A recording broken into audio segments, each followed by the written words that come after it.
Welcome viewer, I am Murugan S.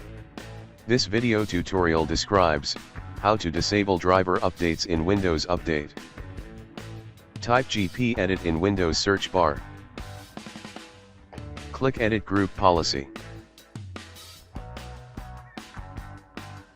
Click Computer Configuration. Click and expand Administrative Templates. Click and expand Windows Components.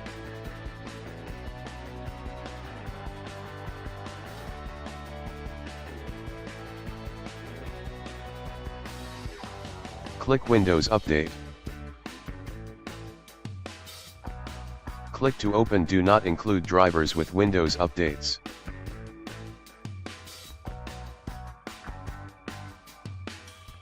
Check Enabled.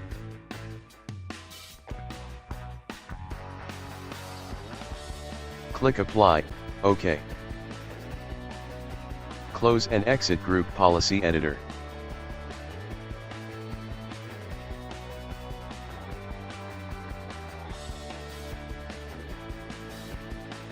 Restart system.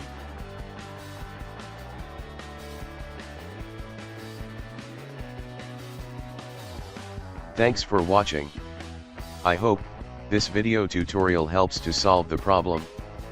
Please like, share and don't forget to subscribe my channel. See you next video.